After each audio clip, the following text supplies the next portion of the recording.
काही नाती बांधली जातात धाग्यांनी, काही नाती बनतात रंगांनी, पण जी नाती तयार होतात धागे आणि रंगांनी, आम्ही आहोत तुमच्या सोबत ती नाती अविस्मरणीय बनवण्यासाठी. श्री वरसिद्धी शॉपिंग मॉल तुमचे स्वागत करीत आहे. तुमच्या आयुष्यातील सर्वात सोनेरी नात्याचा सण साजरा करा आमच्या सोबत. या आमच्या वेडिंग कलेक्शन मधून निवडा, जिथे प्रत्येक मजल्यावर काहीतरी वेगळं तुमची वाट पाहत आहे. महिलांसाठी wedding saris, ethnic wear, lehenga आणि ladies wear, churidar, kurtis, western wear. पुरुषांसाठी सूटिंग, शर्टिंग, एथनिक वेअर आणि फॉर्मल वेअर, कॅज्युअल वेअर. बालकांसाठी वेडिंग ड्रेसेस, एथनिक वेअर आणि कॅज्युअल वेअर. तर या श्री वरसिद्धीचे कुटुंब तुमच्या कुटुंबाची वाट पाहत आहे. श्री वरसिद्धि शॉपिंग मॉल, आजाद गार्डन जवळ, कस्तूरबा रोड, चंद्रपुर. आप देख रहे हैं पार्थेश्वर समाचार. सत्य परमो धर्म.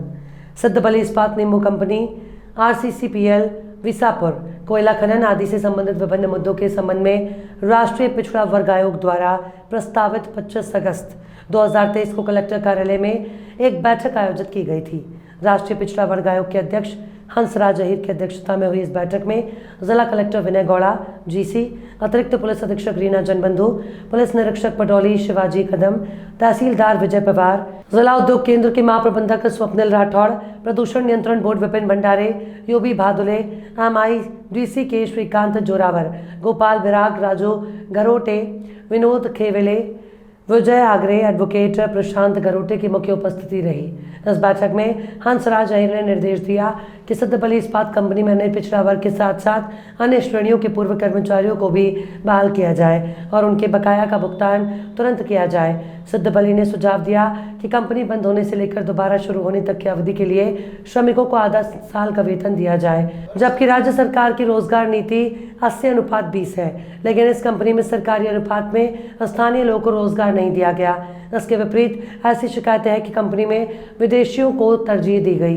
राष्ट्रीय पिछड़ा वर्ग आयोग के अध्यक्ष ने जिलाधिकारियों को सलाह दी है कि वे स्थापित समिति के माध्यम से इस बात की गहन जांच कराएं कि सरकार की 80:20 नीति का अनुपालन हो रहा है या नहीं.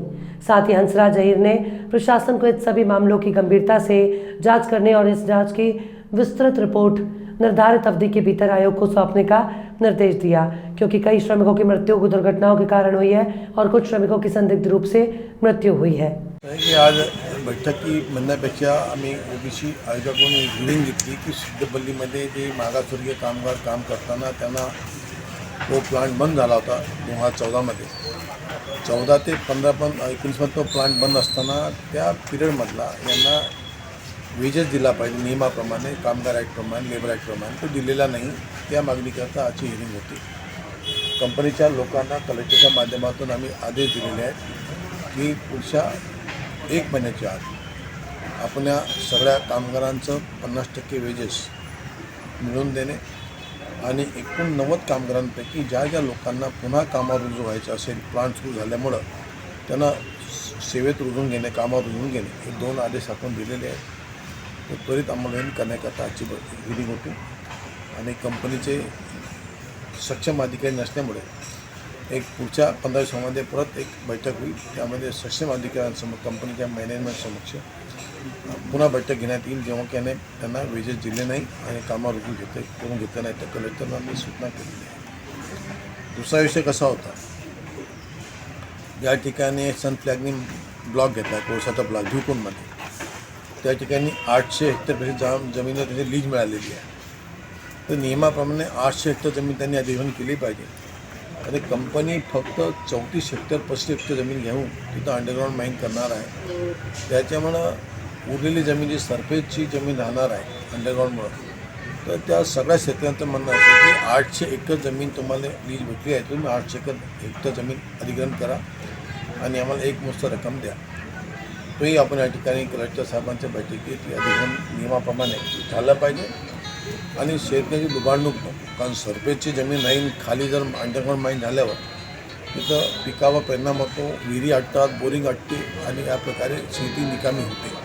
हे शेतकऱ्यांचं म्हणणं खरं आहे. असल्यामुळं आपण हा निर्णय कलेक्टर साहेबांना सांगितला त्याचप्रमाणे अरविंदो नावाची कंपनी भदोही तालुक्यात आलेली आहे, त्यांचं अधिग्रहण होणार आहे प्रायव्हेटमध्ये, त्याबद्दलही नियमाप्रमाणे अधिग्रहण करावं या सूचना देत असतानाच या ठिकाणी RCCPL सिमेंट इंडस्ट्री आहे, ती मुकुटबन यवतमाळ जिल्ह्यात आहे, पण त्यांना मायनिंग लीज अर्थात लाईमस्टोनची लीज चंद्रपूर जिल्ह्यात मिळाली कोरपण्यामध्ये.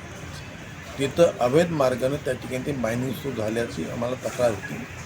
त्या तक्रारीवर मी कलेक्टरांना आदेश सांगितला आहे की तुम्ही ताबडतोब चौकशी करा, मायनिंग काय कारणानं करत आहेत, त्यांना अधिकार कोणते आहेत, अवैध मायनिंग असेल लाईमस्टोनची थांबवा. आणि त्या ठिकाणी पण 756 हेक्टर जमीन त्यांना अधिग्रहण करायची आहे, ती पूर्ण अधिग्रहण करावी, नंतर मायनिंग करावं असं गावकऱ्यांचं मत आहे, परसोळा भागातल्या लोकांचं. त्याची पण या ठिकाणी कलेक्टर आपण 1 महिन्यात त्याचा निर्णय लावा अशा सूचना केल्या आहेत. एकूण शेतकरी, अधिग्रहण आणि कामगार या 3 विषयावर मी आज बैठक आणि हिअरिंग घेतली. काही विषय बैठकीत होते, काही हिअरिंगचे होते, ते आता संपवले या ठिकाणी. त्या आदेश देऊन मी निघालो आहे. धन्यवाद.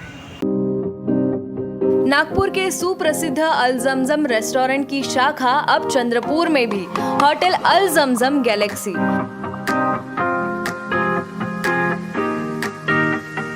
वेज, नॉनवेज और चाइनीज खाने के लिए आलीशान फैमिली रेस्टोरेंट, साथ ही अल जमजम सेलिब्रेशन लॉन, शादी, पार्टी, बर्थडे और किसी भी मीटिंग या समारोह के लिए सर्वोत्तम स्वाद और सेवा की गारंटी। जोमैटो, स्विगी और फूडीज द्वारा होम डिलीवरी उपलब्ध। संपर्क करें मोहम्मद जुबैर, बुरटकर सभागृह के बाजू, मारुति शोरूम के पास, Nagpur road, Chandrapur. Mobile number 9552227186 9322899635। दिनांक 22 जुलाई 2023 को 10 बजे के दौरान शिकायतकर्ता प्रकाश कालू चौहान ने पुलिस स्टेशन बेतल रोडी सीमा में ऑक्सीजन पार्क ट्रॉफी पुलिस चौकी के पीछे वर्धा रोड से जबलपुर रोड तक वन विभाग के तार परिसर का काम लिया। उक्त स्थान पर जब शिकायतकर्ता स्टार कंपाउंड के लिए 213 लोहे के एंगल गाड़े तो कोई अज्ञात चोर 213 लोहे के एंगल में से 7 एंगल जिनकी कीमत लगभग 45,600 रुपये है चोरी कर ले गया। इस मामले में शिकायतकर्ता द्वारा दी गई रिपोर्ट के आधार पर IPC की धारा 379 के तहत मामला दर्ज किया गया। क्राइम ब्रांच यूनिट 1 के अधिकारियों और कर्मचारियों को प्राप्त गुप्त जानकारी के आधार पर आरोपी प्रतीक उर्फ गोलू राम नरेश पटेल उम्र 22 वर्ष को हिरासत में लेकर पूछताछ करने पर उसने अपने 2 दोस्तों के साथ मिलकर उक्त अपराध करना स्वीकार किया। आरोपी को अग्रिम कार्रवाई के लिए पुलिस थाना बेल तरोड़ी को सौंप दिया गया और अतिरिक्त आरोपियों की खोज जारी है। जी बराबर बेलतरोड़ी में एक गुना दाखिल किया गया 337/23 कलम 379 के तहत, जिसमें ऑक्सीजन पार्क के लोखंडीय एंगल्स चोरी किए गए थे लगभग 45,000 के। उसकी जानकारी हमें मालूम हुई थी कि 2 बंदे हैं जो लोहे का ऐसे भंगार सामान चुराते हैं। उनका रहना शम्मी नगर झोपड़पट्टी बेलतरोड़ी के एरिया में है, ऐसी जानकारी हमें मालूमात गिरी। तो वैसे हमने वहाँ पर ट्रैप लगाया। उसमें से एक जो है प्रतीक उर्फ गोलू राम नरेश पटेल हमको रात को ही मिला, कि दूसरा जो उसका साथीदार था वो भाग जाने में कामयाब हुआ।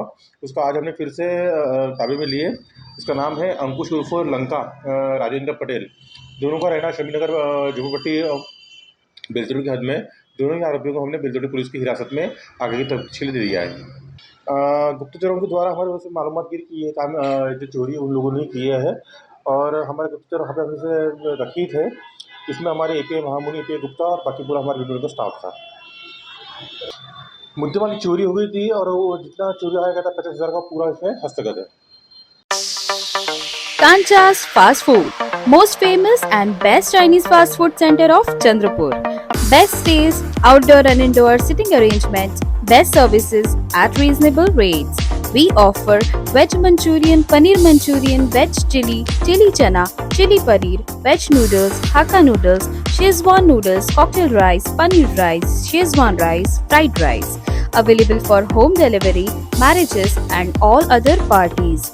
Kancha's Fast Food, opposite Government ITI, near Varora Naka, Civil Lines, Chandrapur. Mobile number 7722008812. राष्ट्रवादी कांग्रेस पार्टी के अध्यक्ष शरद पवार के बयानों के कुछ घंटे बाद महा विकास अघाड़ी के सहयोगी कांग्रेस बेफिक्र दिखी और शुक्रवार को यहां अलग हुए धड़े के नेता अजीत पवार की मूल पार्टी में वापसी की भविष्यवाणी की। कांग्रेस के प्रदेश अध्यक्ष नाना पटोले ने कहा कि सीनियर पवार से मुलाकात के बाद उप मुख्यमंत्री अजीत पवार ने शायद एनसीपी में लौटने की इच्छा जताई है। पटोले ने कहा कि शरद पवार एक वरिष्ठ और अनुभवी नेता हैं। उनके बयानों से ऐसा लगता है कि वो अजीत पवार का मन बदलने में सफल रहे और वो जल्द ही अपनी पार्टी में लौट आएंगे। कांग्रेस के मुख्य प्रवक्ता अतुल लौंडे ने कहा कि शुक्रवार को पुणे में शरद पवार के बयान के बाद कई राजनीतिक अटकलें शुरू हो गई हैं। हालांकि उन्होंने बार बार स्पष्ट किया कि वो भारतीय जनता पार्टी के साथ नहीं जाएंगे। लौंडे ने दावा किया कि शरद पवार के बयान की एक सरल व्याख्या यह है कि महाराष्ट्र और देश जल्द ही अजीत पवार रिटर्न्स पार्ट 2 देख सकता है। इसे अलग तरह से देखने की कोई ज़रूरत नहीं है। उन्होंने बताया कि कैसे अजीत पवार और उनके समर्थक जो अब राज्य सरकार का हिस्सा है शरद पवार से मिलते रहते हैं या उनका आशीर्वाद लेते रहते हैं और इसका मतलब है कि अजीत पवार भाजपा द्वारा पैदा की गई राजनीतिक गड़बड़ी से वापस आ जाएंगे। लोधी ने विपक्षी दलों में तोड़फोड़ करने और तोड़ने का पाप करने के लिए भाजपा की आलोचना की, जिसमें पूर्व सीएम उद्धव ठाकरे को गिराने के लिए शिवसेना से शुरुआत की और एकनाथ शिंदे को सीएम के रूप में सरकार बनाने का काम किया।